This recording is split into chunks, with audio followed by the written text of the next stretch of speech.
பங்குச்சந்தை மோசடி தொடர்பாக கார்த்தி சிதம்பரத்திற்கு அமலாக்கத்துறை நோட்டீஸ் அனுப்பியிருக்கிறது. 45 கோடி ரூபாய் பங்குச்சந்தையில் மோசடி செய்ததாக கார்த்தி சிதம்பரம் மீது புகார் அளிக்கப்பட்டிருந்தது. இதேபோன்று 2262 கோடி ரூபாய் முறைகேடு வழக்கில் வாசன் ஹெல்த் கேர் நிறுவனத்திற்கும் அமலாக்கத்துறை நோட்டீஸ் அனுப்பியிருக்கிறது.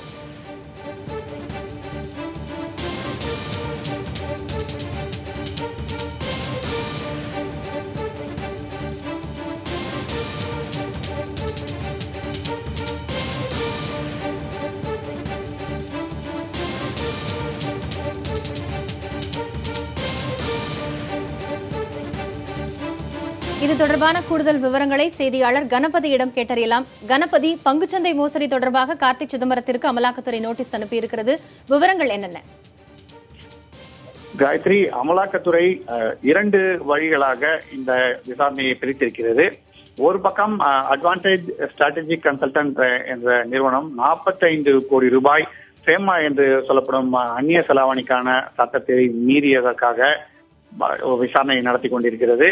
அதிலே வாசன் ஐக்கர் நிறுவனத்தின் பங்குகளை வெளிநாட்டில் உள்ளவர்களுக்கு விற்றதில் இந்த முறைகேடு நடந்திருப்பதாக சொல்லப்பட்டிருக்கிறது.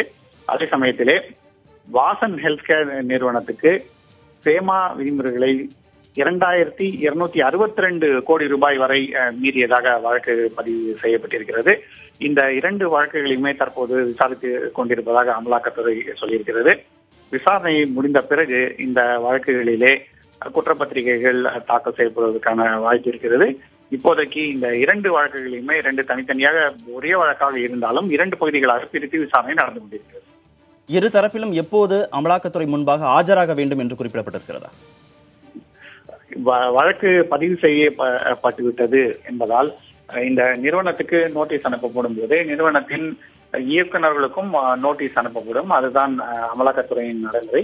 ஆகவே அவர்கள் அந்த நோட்டீஸுக்கு பதிலளிக்க வேண்டும். அதே போல நோட்டீஸில் குறிப்பிட்டிருப்பது போல எப்போது ஆஜராகி நேரில் விளக்கங்களை அளிக்க வேண்டுமோ அதையும் அளிக்க வேண்டும்.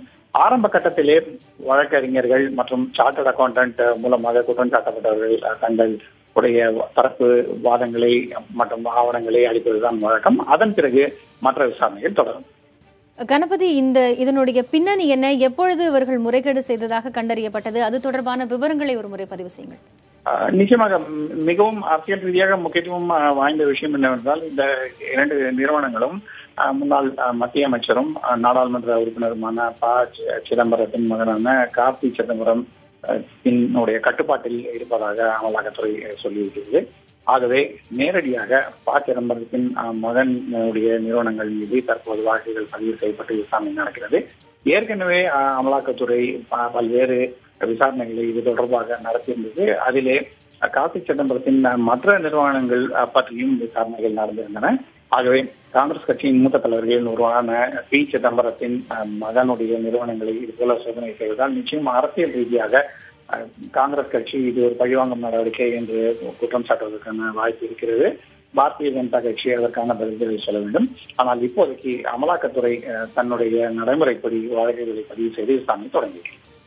வாசன் ஹெல்த் கேர், சிதம்பரத்துடைய மகன் கார்த்தி சிதம்பரம் இருவருக்கும் அனுப்பப்பட்டிருக்கிற அந்த நோட்டீஸ் என்பது இருவேறு விஷயங்களில் தனித்தனியாக அனுப்பப்பட்டிருக்கிறதா அல்லது இருவருக்குமான தொடர்பு என்கிற அடிப்படையில் அனுப்பப்பட்டிருக்கிறதா? 2 பகுதிகளாக பிரிக்கப்பட்டிருக்கிறதே தவிர, அதாவது ஒரு பக்கம் வாசன் ஹெல்த் கேர் நிறுவனம் அந்நிய செலாவணி விதிமுறைகளை மீறி இருக்கிறது என்பது, இன்னொரு பக்கம் அட்வான்டேஜ் ஸ்ட்ராட்டஜிக் கன்சல்டிங் நிறுவனம் அந்நிய செலாவணி விதிமுறைகளை மீறி இருக்கிறது என்பது. ஆனால் இந்த 2ஐயுமே ஒன்றாக சேர்த்துதான் பார்க்க வேண்டும். 2 வெவ்வேறு நிறுவனங்கள் என்பதால் அதற்கு இயக்குநர்கள் வெவ்வேறாக இருக்கலாம் என்பதால், அதே போலவே பண பரிவர்த்தனை 2 நிறுவனங்களும் தனித்தனியாக நடக்கும் என்பதாலும் 2 வழக்குகளாக பதிவு செய்யப்பட்டிருக்கிறது. ஆனால் விசாரணை என்பது 2ம் ஒன்றாகவே நடப்பதற்கான வாய்ப்பு தான் அதிகமாக இருக்கிறது. ஏனென்றால் 2மே ஒன்றோடு ஒன்று தொடர்பு.